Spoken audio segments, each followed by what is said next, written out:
देखे कक्षा 10 क्षितिज गद्य खंड पाठ 13 महावीर प्रसाद द्विवेदी। महावीर प्रसाद द्विवेदी का जो लेखक परिचय आप देखेंगे,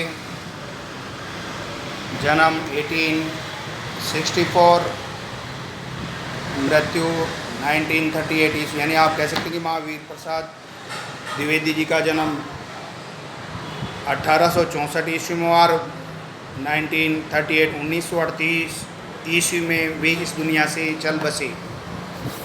महावीर प्रसाद द्विवेदी का जन्म उत्तर प्रदेश के रायबरेली जिले के दौलतपुर गांव में सन 1864 में हुआ। इनके पिता पंडित रामसाई दुबे कान्यकुब्ज ब्राह्मण थे। पारिवारिक आर्थिक स्थिति अच्छी न होने के कारण स्कूली शिक्षा पूर्ण कर इन्होंने रेलवे में नौकरी कर ली, लेकिन स्वाभिमानी स्वभाव के धनी द्विवेदी जी ने कुछ समय पश्चात ही रेलवे से इस्तीफा दे दिया। आप सन 1903 से 1920 तक सरस्वती पत्रिका के संपादन से जुड़े रहे। सन 1938 ईस्वी में महावीर प्रसाद द्विवेदी अर्थात महावीर प्रसाद द्विवेदी का जो है निधन हो गया। महावीर प्रसाद द्विवेदी प्रखर व्यक्तित्व एवं बहुमुखी प्रतिभा के साहित्यकार थे। द्विवेदी जी कवि, समालोचक, निबंधकार, संपादक, भाषा वैज्ञानिक, इतिहासकार, अर्थशास्त्री आदि विविध रूपों में उभरकर सामने आए। आपने 1903 से 1920 तक सरस्वती पत्रिका के संपादक का कार्य किया। हिंदी व्याकरण एवं वर्तनी के नियम स्थिर करके हिंदी गद्य की भाषा का परिष्कार किया। द्विवेदी जी ने अपने समकालीन कवियों एवं लेखकों का साहित्य रचना में मार्गदर्शन किया। इसी कारण आधुनिक हिंदी साहित्य के द्वितीय उत्थान सुधार काल को महावीर प्रसाद द्विवेदी के नाम पर द्विवेदी युग भी कहा जाता है। इनके प्रयासों से ही खड़ी बोली काव्य की भाषा के रूप में प्रतिष्ठित हुई। द्विवेदी जी ने भारतीय जातीय परंपरा का समालोचनात्मक दृष्टि से गहन अध्ययन किया एवं प्रासंगिक विवेक सम्मत परंपराओं का समर्थन कर रूढ़ियों का विरोध किया। इनके लेखन में सरलता, सुबोधता एवं परिनिष्ठता के गुण झलकते हैं। आप कह सकते हैं आपकी प्रमुख रचनाएं जैसे मौलिक रचनाएं काव्य मंजूषा, सुमन, अबला, विलाप, कान्यकुब्ज, कविता कलाप, काव्य, अद्भुत आलाप, संपत्ति शास्त्र, महिला मोद, रस झरंजन, रसज्ञ रंजन, साहित्य शिखर, गद्य और अनुदित रचनाएं विनोद, स्नेहमाला, ऋतु तरंगिणी, भामिनी विलास, रघुवंश, वेणी, श्रृंगार, बेकन विचार, रत्नावली, स्वाधीनता, गद्य आदि।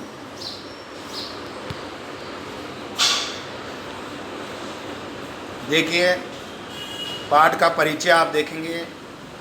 प्रस्तुत निबंध द्विवेदी जी के महिला मोद शीर्षक निबंध संग्रह से लिया गया है। ये निबंध प्रथम बार सितंबर 1914 को सरस्वती पत्रिका में पढ़े लिखों का पांडित्य शीर्षक से प्रकाशित हुआ था।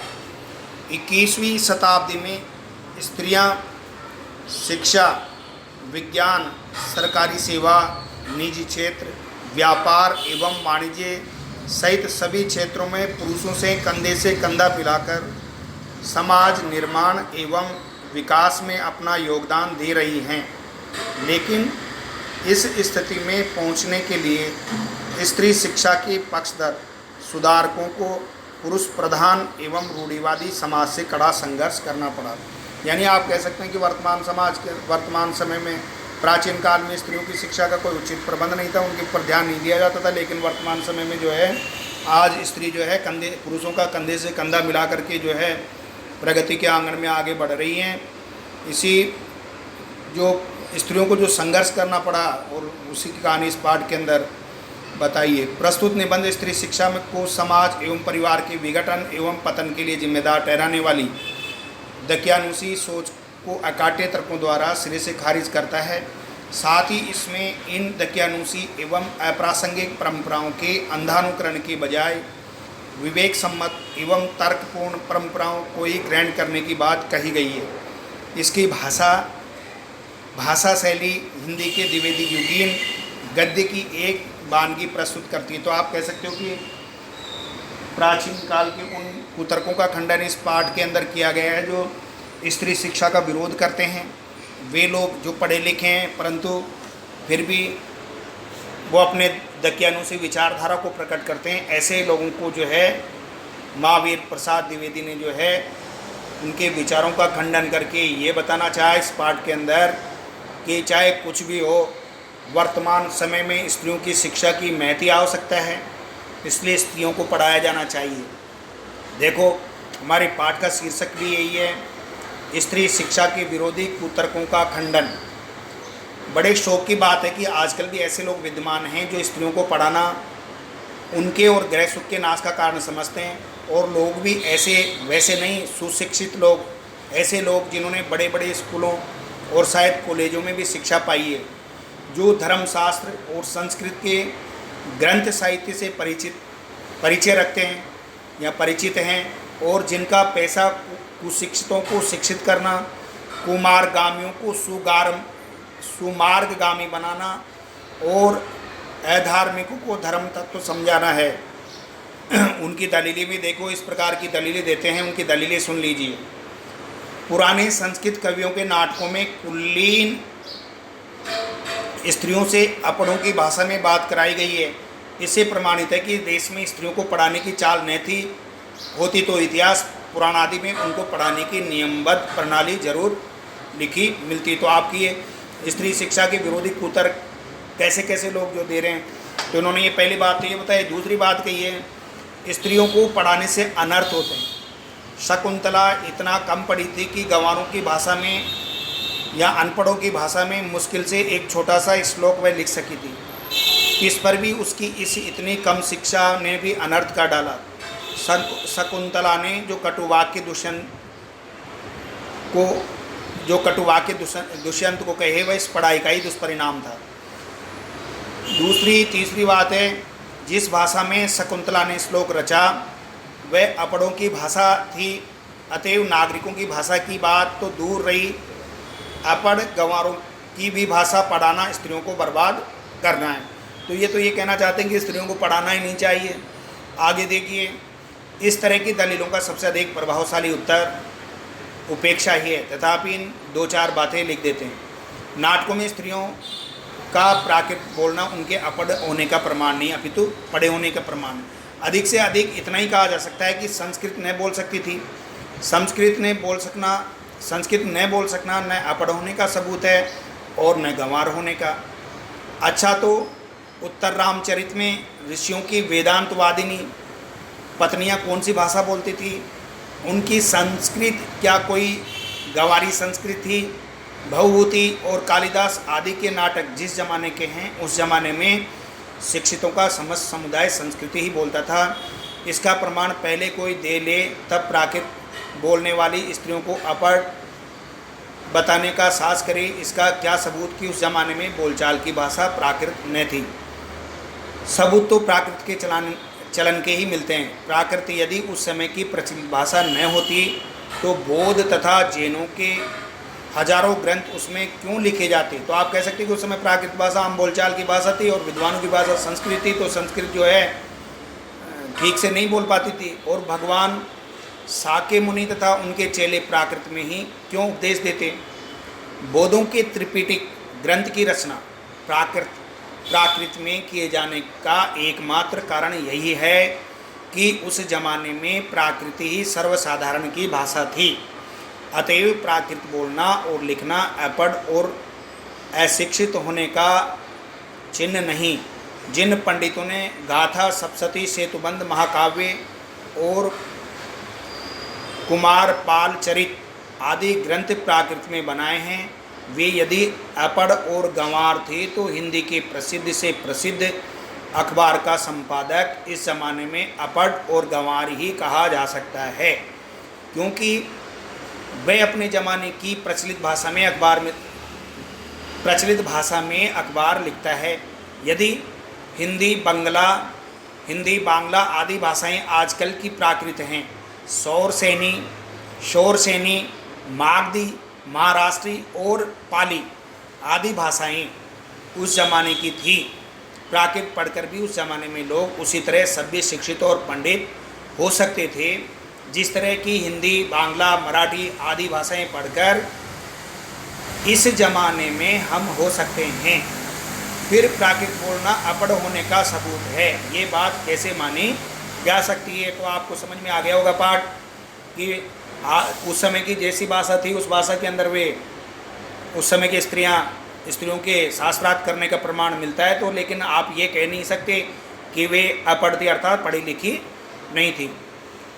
जिस समय आचार्यों ने नाटक शास्त्र संबंधी नियम बनाए थे उस समय सर्वसाधारण की भाषा संस्कृत न थी। चुने लोग ही संस्कृत बोलते या बोल सकते थे।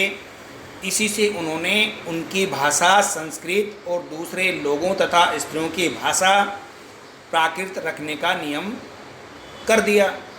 पुराने ज़माने में स्त्रियों के लिए कोई विश्वविद्यालय नहीं था। फिर नियमबद्ध प्रणाली का उल्लेख आदि पुराणों में न मिले तो क्या आश्चर्य है? और उल्लेख उसका कहीं रहा हो पर नष्ट हो गया हो तो? पुराने ज़माने में विमान उड़ते थे। बताइए, उनके बनाने की विद्या सिखाने वाला कोई शास्त्र? बड़े बड़े जहाज़ों पर सवार होकर लोग द्वीपांतरों को जाते थे। दिखाइए, जहाज़ बनाने की नियमबद्ध प्रणाली के दर्शक ग्रंथ मिलते हैं क्या कहीं?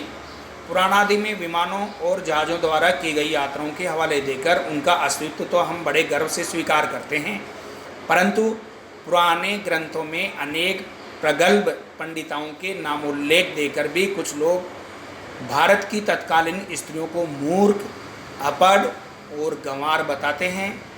इस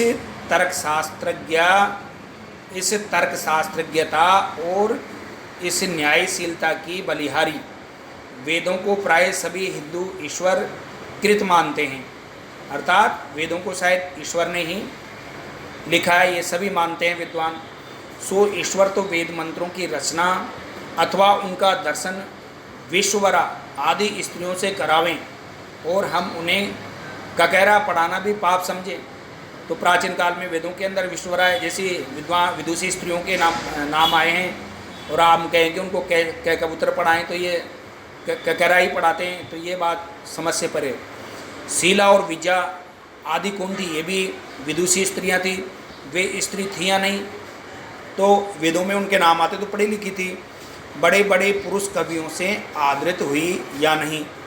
शारंगधर पद्धति में उनकी कविता के नमूने हैं या नहीं? बोध ग्रंथ त्रिपिटक के अंतर्गत थेरी गाथा में जिन सैकड़ों स्त्रियों की पद्य रचना उद्धृत है वे क्या अपढ़ थी? जिस भारत में कुमारिकाओं को चित्र बनाने, नाचने, गाने, बजाने, फूल चुनने, हार गूंथने और पैर मेलने तक की कला सीखने की आज्ञा थी, उनको लिखने पढ़ने की आज्ञा न थी। कौन विज्ञ ऐसी बात मुख से निकालेगा? और कोई निकालेगा भी तो मानेगा कौन? तो आप कह सकते हो कि जब ये सभी स्त्रियां इतिहास के अंदर हम ये सभी स्त्रियां पढ़ी लिखी थी तभी तो वे शास्त्रार्थ करती थी। तो आज कोई आदमी कहे कि प्राचीन काल में स्त्रियों को पढ़ाया नहीं जाता तो ये बात एक बड़ी हास्यास्पद, आश्चर्यचकित कर देने वाली बात ही समझी जाएगी और उस बात को कोई मानेगा भी नहीं कि प्राचीन काल में स्त्रियों को पढ़ाया नहीं जाता था। इन सब बातों से यही ज्ञात होता है कि प्राचीन काल में स्त्रियों को पढ़ाया जाता था और उनकी उचित पढ़ाई की समुचित व्यवस्था भी थी, लेकिन ग्रंथों में नहीं मिलता। तो उस समय हो सकता है कि इसकी आवश्यकता, लिखने की आवश्यकता न समझी गई या कोई नियमबद्ध प्रणाली न हो, क्योंकि प्राचीन काल में हवाई जहाज़ों का उल्लेख मिलता है कि राम ने पुष्पक विमान के द्वारा जो है लंका से रावण ने सीताकरण करके विमान में बैठा किया। तो उस समय ऐसी विद्या प्रचलित थी, लेकिन शास्त्रों में उसका उल्लेख नहीं मिलता, ये बात अलग है। मान लीजिए अत्रि की पत्नी धर्म पर व्याख्यान देते समय घंटों पांडित्य प्रकट करे, यानी जो ऋषि अत्रि थे उनकी पत्नी पढ़ी लिखी थी तभी तो वो घंटों शास्त्रार्थ करती थी, अगर नहीं पढ़ी होती तो कैसे करती। गार्गी बड़े बड़े ब्रह्मवादियों को हरा दे, मंडन मिश्र की सधर्मचारिणी शंकराचार्य के छक्के छुड़ा दे। गजब। इससे अधिक भयंकर बात और क्या हो सकेगी। ये सब पापी पढ़ने का अपराध है। मतलब अगर ये इसको आप कहोगे कि ये अगर पढ़ी लिखी नहीं होती तो इन बड़े बड़े ब्रह्मवादियों का से शास्त्रार्थ नहीं करती, उनको हराती नहीं, उनका अपमान नहीं होता। न वे पढ़ती न वे पूजनीय पुरुषों का मुकाबला करती। ये सारा दुराचार स्त्रियों को पढ़ाने का ही कुफल है। समझे, स्त्रियों के लिए पढ़ना कालकूट और पुरुषों के लिए पीयूष का घूट। मतलब आजकल के पुरुष ये कहते हैं कि स्त्रियों को पढ़ाना तो कालकूट यानी जहर के समान है और पुरुषों को पढ़ाना अमृत के समान है। ऐसी दलीलों और दृष्टांतों के आधार पर कुछ लोग स्त्रियों को अपढ़ रखकर भारतवर्ष का गौरव बढ़ाना चाहते हैं। मान लीजिए ये भी महावीर प्रसाद द्विवेदी के लिए मान लीजिए कि पुराने ज़माने में भारत की एक भी स्त्री पढ़ी लिखी न थी, न सही। उस समय स्त्रियों को पढ़ाने की जरूरत न समझी गई होगी, पर अब तो है, अतएव पढ़ाना चाहिए। हमने सैकड़ों पुराने नियमों, आदेशों और प्रणालियों को तोड़ दिया है या नहीं? तो चलिए स्त्रियों को अपढ़ रखने की इस पुरानी चाल को भी तोड़ दें। हमारी प्रार्थना तो यह है कि स्त्री शिक्षा के विपक्षियों को क्षण भर के लिए भी इस कल्पना को अपने मन में स्थान न देना चाहिए कि पुराने ज़माने में यहाँ की सारी स्त्रियाँ अपढ़ थी अथवा उन्हें पढ़ने की आज्ञा न थी। जो लोग पुराणों में पढ़ी लिखी स्त्रियों के हवाले मांगते हैं उन्हें श्रीमद्भागवत दशम स्कंद के उत्तरार्ध का 53वां अध्याय पढ़ना चाहिए। उसमें रुक्मणी हरण की कथा है। रुक्मणी ने जो एक लंबा चौड़ा पत्र एकांत में लिखकर एक ब्राह्मण के हाथ श्री कृष्ण को भेजा था, वह तो प्राकृत में न था। उसने उसके प्राकृत में न होने का उल्लेख भागवत में तो नहीं। उसमें रुक्मणी ने जो पांडित्य दिखाया है वह उसके अपढ़ और अल्पज्ञ होने अथवा गंवारपन का सूचक नहीं। यानी आप कह सकते हैं कि उस समय में भी रुक्मणी पढ़ी लिखी थी, तभी तो उन्होंने पत्र लिखा। अगर तो इससे ये पता चलता है कि वो अल्पज्ञ नहीं थे और गंवारपन का भी उसको आप सूचक नहीं कह सकते। पुराने ढंग के पक्के सनातन धर्मावलंबियों की दृष्टि में तो नाटकों की अपेक्षा भागवत का महत्व बहुत ही अधिक होना चाहिए। इस दशा में यदि उनमें से कोई ये कहे कि सभी प्राककालीन स्त्रियां अपढ़ होती थी तो उसकी बात पर विश्वास करने की जरूरत नहीं।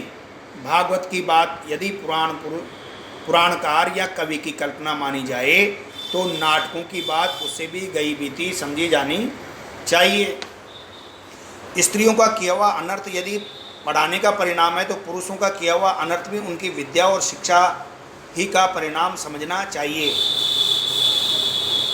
बम के गोले फेंकना, नर हत्या करना, डाके डालना, चोरियां करना, घूस लेना, ये सब यदि पढ़ने लिखने का ही परिणाम हो तो सारे कॉलेज, स्कूल और पाठशालाएं बंद हो जानी चाहिए। परंतु विक्षिप्तों, बात व्यथितों और ग्रस्तों के सिवा ऐसी दलीलें पेश करने वाले बहुत ही कम मिलेंगे। शकुंतला ने दुष्यंत को कटुवाक्य कहकर कौन सी अस्वाभाविकता दिखाई? क्या वह ये कहती कि आर्यपुत्र शाबाश, बड़ा अच्छा काम किया जो मेरे साथ गांधर्व विवाह करके मुकर गए। नीति, न्याय, सदाचार और धर्म की आप प्रत्यक्ष मूर्ति हैं। पत्नी पर घोर से घोर अत्याचार करके जो उससे ऐसी आशा रखते हैं वे मनुष्य स्वभाव का किंचित भी ज्ञान नहीं रखते। सीता से अधिक साध्वी स्त्री नहीं सुनी गई। जिस कवि ने शकुंतला नाटक में अपमानित हुई शकुंतला से दुष्यंत के विषय में दुर्वाक्य कहाया, उसी ने परित्यक्त होने पर सीता से रामचंद्र के विषय में क्या कहा सुनिए। वाच्यस्तया मदवचना से राजा अतः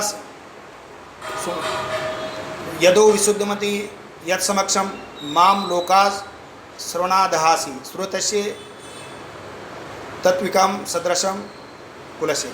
यानी सीता जो है राम से ये कह रखी है कि हे राम, हे आर्यपुत्र, मैंने मेरी शुद्धता की परीक्षा आपको अग्नि परीक्षा दे करके भी दे दी थी, लेकिन आपने लोकोवाद के कारण ही मुझे जो है आपसे अलग कर दिया। तो सुन लो राम, मतलब इस प्रकार के कठोर वाक्य सीता जी ने राम के लिए प्रयोग किया। तो इससे ये पता चलता है कि सीता जी का जिस प्रकार से अपमान किया उससे व्यथित होकर के ऐसे दुर्वाक्य जो है सीता जी ने राम जी के लिए कई।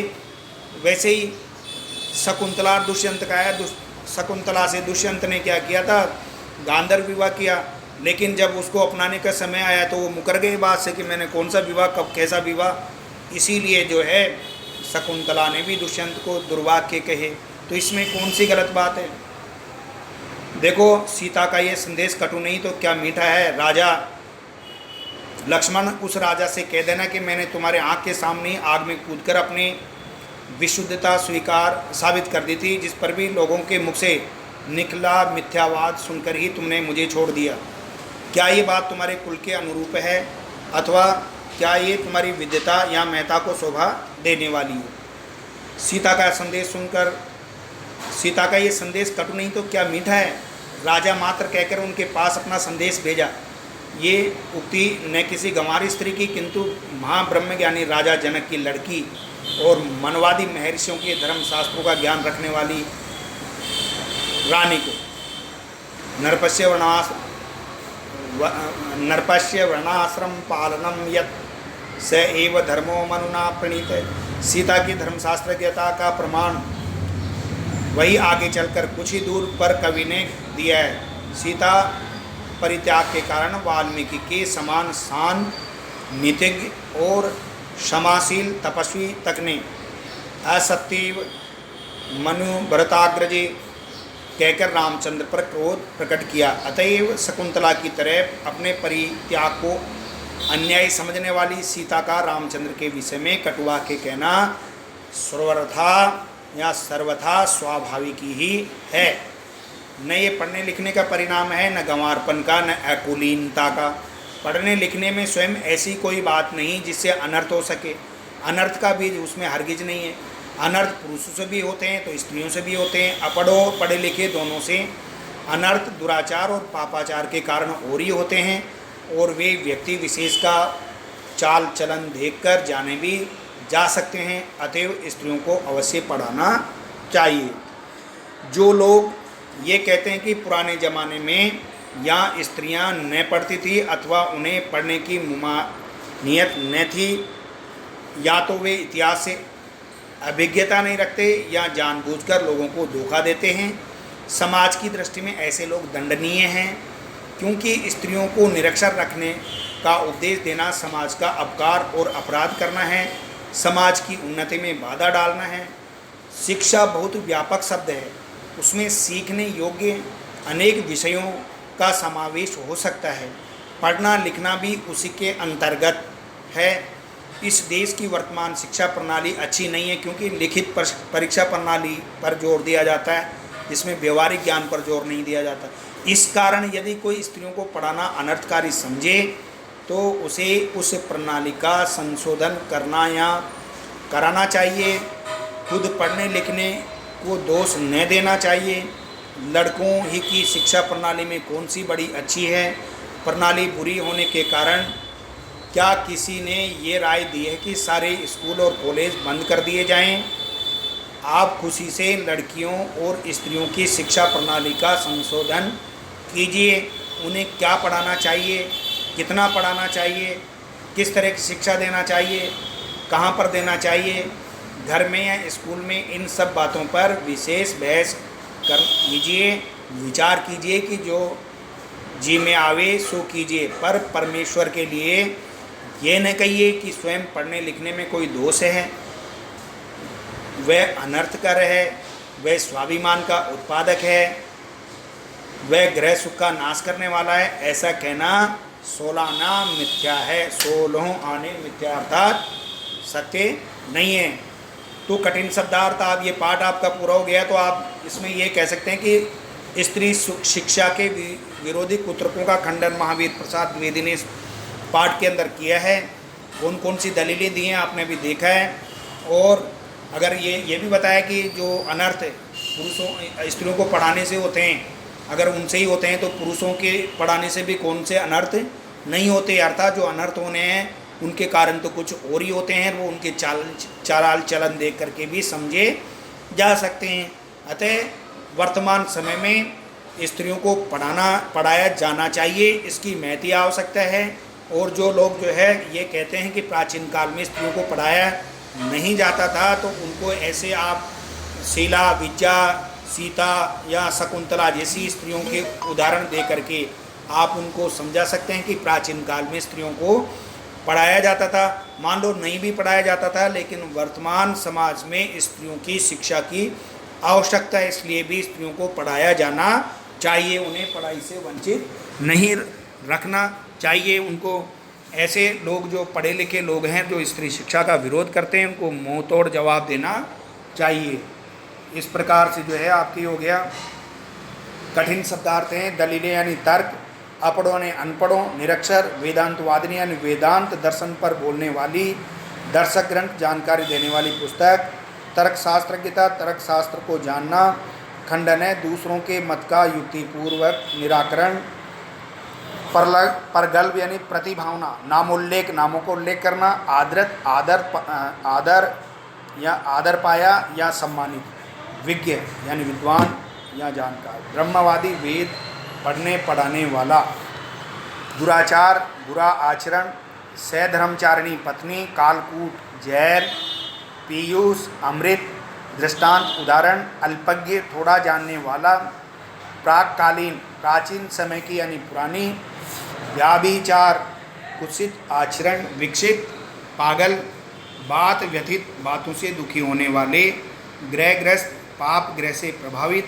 किंचित यानी थोड़ा, दुर्वाक्य निंदा करने वाला वाक्य, परित्यक पूरे तौर पर छोड़ा हुआ, परित्याग किया हुआ, मिथ्यावाद यानी लोकोपवाद के कारण या झूठीवाद के कारण, कलंकारोपण कलंक आरोपण यानी दोष मढ़ना, निर्भर्सना तिरस्कार करना, निंदा करना, नीतिज्ञ नीति जानने वाला, मुमानियत रोक या मनाही, अभिज्ञता जानकारी ज्ञान, अपकार का मतलब है अहित या तिरस्कार करना।